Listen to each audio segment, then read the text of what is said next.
Bismillahirrahmanirrahim. Assalamualaikum warahmatullahi wabarakatuh.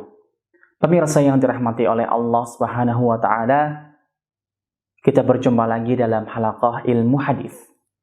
Pada pertemuan sebelumnya, kita sudah membahas tentang hadis-hadis dhaif bisababi ta'nin fi adalatir ruwah, atau hadis dhaif karena adanya aib dalam rawi jika dilihat dari segi adalahnya. Terbagi menjadi dua, yaitu hadis maudhu' dan hadis matruk. Saat ini kita akan membahas bagian selanjutnya, yaitu hadis dhaif bisababi ta'nin fi dhabtir rawi.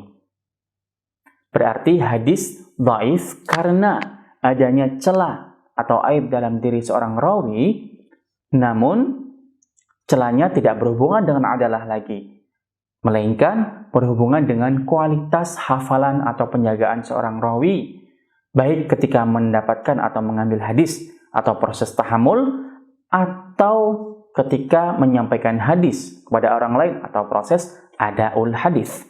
Berarti ada dua istilah yang perlu kita hafalkan dan kita pahami, yaitu at-tahammul wal ada fil hadis. Apa arti at-tahammul wal ada fil hadis? Dua istilah ini sering sekali disebutkan dalam kitab-kitab hadis atau kitab-kitab mustalahul hadis. At-tahammul wal ada. At-tahammul artinya mengambil hadis dari rawi yang lain dengan cara-cara tahammul yang mu'tabar atau mu'tamad yang ada 8 jenis. Contoh tahammul hadis, misalkan kita hidup dalam atau kita adalah seorang talibul hadis atau mushtagilul bil hadis. Kita pergi ke majelis hadis fulan atau pergi ke majelis hadis Syekh Ahmad misalkan. Syekh Ahmad ini dalam majelis hadisnya menyampaikan hadis-hadis Rasulullah SAW dengan sanadnya yang bersambung sampai dengan Rasulullah SAW. Berarti ketika kita mendengarkan hadis dari beliau, kita sudah melakukan sebuah amaliyah atau proses namanya tahammul hadis. At-tahammalu hadis min ustadz atau an Syekh Ahmad, mengambil hadis dari beliau. Sedangkan ketika kita menyampaikan kepada orang lain, menyampaikan hadis yang telah kita dapatkan dari Syekh Ahmad atau dari syekh-syekh yang lain atau dari perawi-perawi yang lain selama hidup kita, ketika menyampaikan kepada orang lain, itu namanya adaul hadis, menyampaikan hadis. Nah, at-tahammul wal ada ini berbeda-beda kualitasnya antara rawi dengan rawi yang lain. Karena apa? Karena bisa jadi rawi ketika tahammul atau mengambil hadis, dia fokus sehingga apa yang dia dapatkan sempurna. Berbeda mungkin ada rawi yang lain ketika mengambil hadis atau tahammul hadis, dia tidak fokus.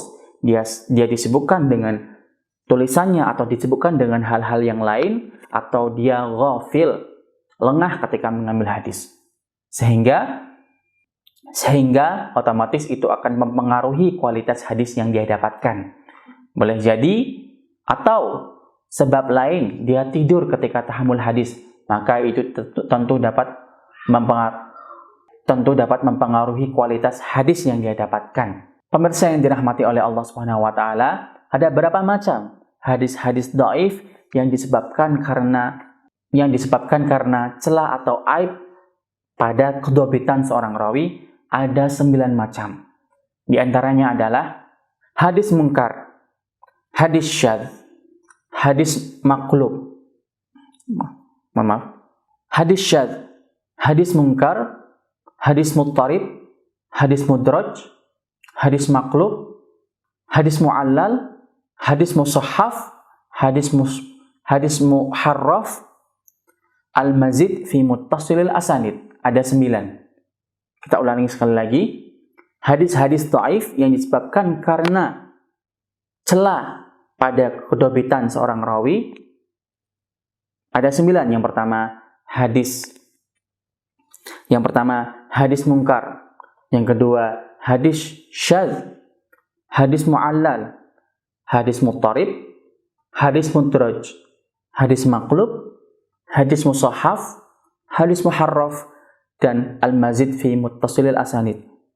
Ada 9. Namun jika kita jumlahkan antara hadis-hadis dhaif bisa babi ta'nin fi dhabtir rawi dengan hadis-hadis dhaif bisa babi ta'ni fi adalatir ruwah atau karena celah yang berhubungan dengan adalah seorang rawi, maka jumlahnya ada 11 hadis. Inilah hadis-hadis dhaif yang perlu kita pelajari dan kita pahami agar kita dapat membedakan mana hadis yang dapat diamalkan atau hadis yang dapat diterima dan mana hadis yang tidak dapat diterima. Kita akan dakikah. Pemirsa yang dirahmati oleh Allah Subhanahu wa taala, demikianlah hadis-hadis dhaif. Demikian hadis-hadis dhaif dengan pembagian-pembagiannya yang sudah kita ketahui. Terima kasih. Wassalamualaikum warahmatullahi wabarakatuh.